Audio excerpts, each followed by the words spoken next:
Another area that has been affected by cultural Marxism and social justice is the arts.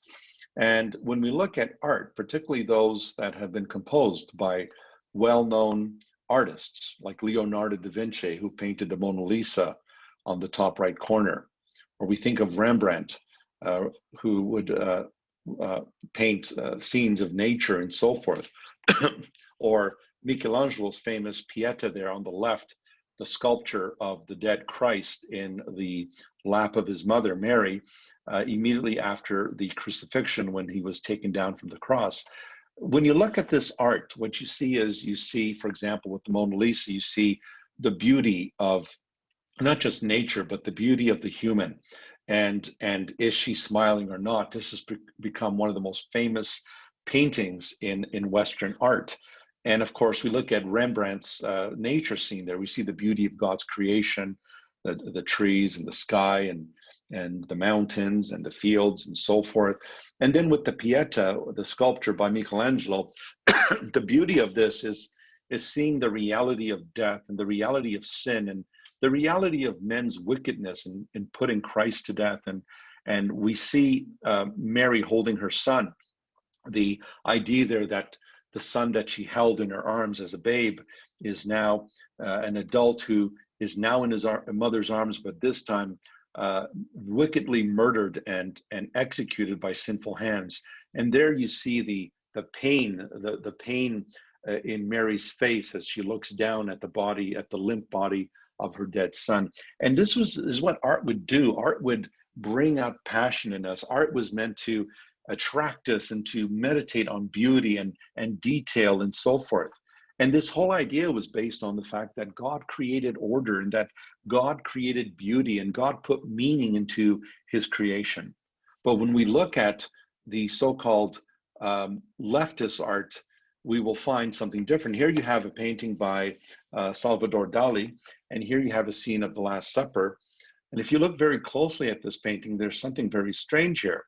The Christ figure appears almost transparent. You could see right through him, and you could see the lake in the background, and you could see the sunset and so forth, and then you see his body above, and it seems translucent, transparent.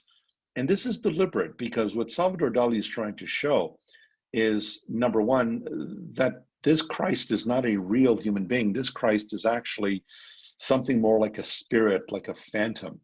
And of course, this was the heresy of Gnosticism that taught that Jesus did not have a real human body. He was not a real human being, but that he was actually a spirit who appeared human, but was not really human. And this is not a typical scene of the Last Supper. The Lord Jesus, when he had the Last Supper, number one, it was night, it was not day. It was night when he took the bread, and everyone would recline around on cushions, not on a table of this nature. But the whole point that we see here is the leftist idea that the idea is not to look at the beauty of God's creation in detail. The idea is that the reality of this world, this is not the real world. There is something beyond this world, and that there's almost a diminishing of value of the physical world.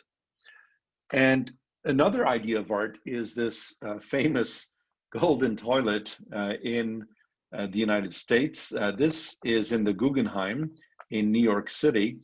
And you're wondering, why are all these people lined up? In fact, there were so many people who were lined up to use this bathroom.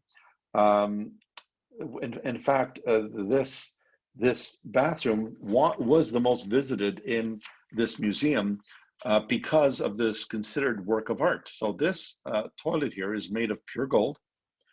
And the name that was given by the artist to this toilet was America. He called it America. What's the idea here? The idea is to show that America is a toilet. That's his idea. And so every time someone goes into the bathroom, and whether they're urinating or defecating, they are urinating or defecating in America. So just think about that for a minute, where America is being reduced to a toilet and mocked in this way. And so in the West, there's a sense of self-loathing. And then the left has no problem taking, for example, on the left there, you have a crucifix placed in a flask of urine, of human urine, and it was placed in an art gallery and in a museum. And this was called art. This was called, and excuse my language, this was called Piss Christ. Piss Christ. Now, you notice what they're doing here. The idea here is to bring shock value, to insult and to shock. And on the right there, you have a figure there. That figure there is supposed to be the Madonna, that is Mary. And it is made of elephant dung and other fabrics. So the figure of Mary there is composed of elephant dung. And this was called art. And in fact, when we look at that piece of art there, that piece of art was sold for 4.6 million US dollars, 4.6 million US dollars. Now, why is it okay to attack Christianity and mock Christianity? Let's say, let's suppose that this artist made a picture of Muhammad and made it out of human feces and put it in a museum somewhere, or they made a picture of Muhammad and put it in a flask of urine. What do you think would be the reaction of the Muslims? I don't think it takes much to figure out what would happen in that case. But you see, it's open attack on Christianity. This is part of the social justice movement, the whole part of cultural Marxism. Remember, social justice here is talking about this worldly social justice. We're not talking about biblical social justice.